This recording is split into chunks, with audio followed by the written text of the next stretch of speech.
So I generally receive a lot of positive feedback on the way that my videos are color graded. So I thought, let me make a video breaking it down. Now, disclaimer, I'm not a professional colorist or anything like that, but I do curate my videos a certain way to my liking, which is really just based on using different editing softwares over time. And some people like the look that I curate. So that look is a high contrast, almost film emulation, but not really. I'm using a high quality camera in the Sony FX3, so the images are going to be super sharp, but I always want to add like my own personalized look to the videos. So I like to add some different characteristics like film grain, halation sometimes, just to get like a personalized look.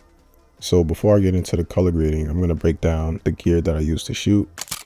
The main cameras that I use are the Sony FX3 and the Sony A7 IV. Both of these shoot in S-Log3, which is basically like a flat color profile that gives you more dynamic range when editing in post. For the most part, I try to stay in 800 ISO or 12-800 depending on the lighting situation. So I have the least amount of grain because I'm going to add in film grain afterwards anyway. For the color grading software, I use DaVinci Resolve. Now, I don't have the studio version. I just use the free version. I should probably upgrade to the studio version because it has a bunch of features that I could take advantage of, but I just haven't upgraded yet. The free version has been working for me, so I just use the free one. All right, so hopping into DaVinci Resolve, I'm going to just break down the simple color grading process that I go through.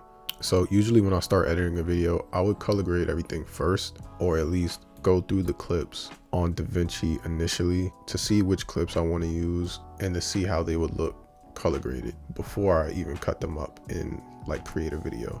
So going over the node structures real quick, I have 6 nodes, which are basically like layers for almost every color grade that I use. So breaking down this screen right here, this is the color screen on DaVinci Resolve. It may look like a lot if you've never seen this before, but trust me, you get used to it and you know where everything is. So on the left side here, this is the gallery. So these are stills from different videos, and inside these stills, these node structures are saved. So these are different stills from a bunch of different projects, and they all have different color grades in them. Now, I use probably about 5 or 6 as presets and then tweak it from there. So for example, on this one, this first clip right here, these are the nodes that are inside. So on the right side, you have the nodes, which are like the layers, and these are the 6 layers or nodes that I have. First one is halation, which is off right now, but if I turn it on, you see the clouds have like a bit of a glow to it. This isn't really the best clip to show that example, so I'll go here. Now if you take a look at the window, as you can see, there's like a yellow glow to it. That's the halation. Turn it off, it's not there. I don't usually use halation all the time, but when I do, it's subtle. If you have the studio version of DaVinci, you can just throw on the halation effect onto this node. I don't have that, so I had to make a custom compound node, which I got from another YouTuber. I believe his name is Sir, S-E-R-R. I'll drop the video that he made, and I took his tutorial to make this halation node. But if I want to make the halation stronger or weaker, I would go in here. Well, I would go inside of the halation compound node and then adjust the curves to my liking, right? So now the second node is vignette. So this is just to have like darker corners. I really only use vignette for like brighter scenes. For example, this one, as you can see, I'm like lit enough and I kind of expose for the background. But if I add that vignette, it darkens the background. It darkens me a little bit, but I actually like how that looks. This is basically I think it's like a mask here where you go into this window called window, and I'm just gonna reset it so I can show you how to do it. So yeah, you just click on the circle, make it an oval, hold shift to make it an oval. Click on this button here, change the offset to your liking. Then you can adjust the feather here if you want it more of like a gradient. This one is a bit different than the one that I had. But now the next node that I have is exposure. So this is where I change the highlights, shadows, S-curve, and the contrast. What I change on this node depends on, again, the scene. I reset this. As you can see, I'm like, the side of my face is kind of very dark. I just bring the shadows up a little bit on the S-curve and the highlights down just a tad. I think that's what these are. But yeah, the next node is white balance, which I don't necessarily like to change the temperature and the tint on here. I did a little bit, but what I mainly do is I would basically create a new node, right click, you go to gamma and you click linear, and then you make sure you have your vector scope open down here, which in your scopes, which you would just go here, click vector scope, and then you have like a little thing, you have like a little guide down here that you can move around. You just move this, you just move it around until it looks like balanced correctly. So what you would do is you would go to this offset setting right here and move this around until you think it's like balanced correctly. Usually you would want like the white to be in the center, so like around here looks fine. But honestly, what I had it at originally works for me. Now the next node is color space transform. So you would go into effects and throw on color space transform into this node. So the input color space is Sony S3.Cine, and the input gamma is Sony S-Log3. The output color space is always Rec 709, and for the output gamma, this varies. So I have a couple of different presets saved here. I usually choose between either Cineon Film Log or Rec 709, and it all depends on the clip. So this clip, Rec 709 makes it way too dark, so I just go with Cineon Film Log.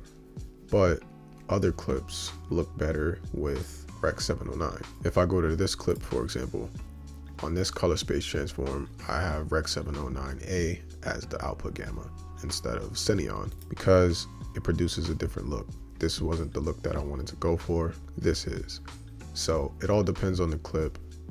That's why I made the presets with both of them, just in case one clip doesn't look right with one of the settings. The last node is the LUT node, and basically the LUT that I have here is a Rec 709 Kodak 2383 D65. Now again, this can vary based on the clip, so I have a whole bunch of different LUTs that I can choose from. Now for this one, I have the Rec 709, the Kodak LUT. If I had this LUT on it, it would look like this. If I had the neutral LUT, it would look like that. So it all depends on the clip. This is the Kodak LUT, neutral LUT. So like for some clips, I would probably go with this, but this LUT doesn't fit the look I'm going for on this specific clip. It's a little bit too green and too saturated. This one is the right balance here that I was going for. So yeah, that's the node breakdown.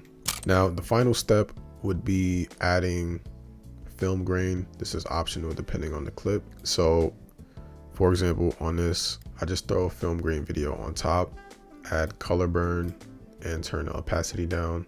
As you can see, if I turn it up, it's like way too much. So I just adjust that to my liking.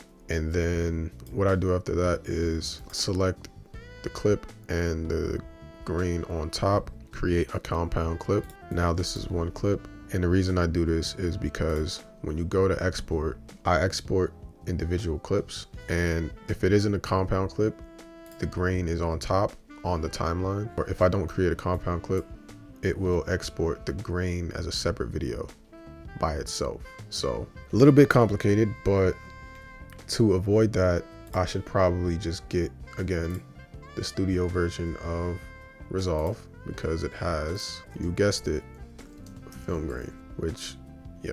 So I might eventually just buy it just to have those features. But so yeah, that's like the simple breakdown of how I color grade my videos.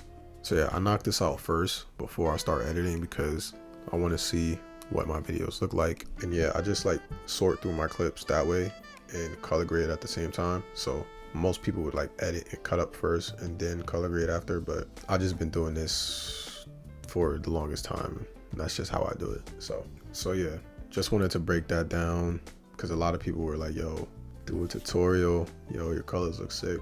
So it's nothing too complicated. So yeah, like once you get that look, usually you can just right click on the video, click grab still, and it'll save it, and you can apply that grade to other clips down the line.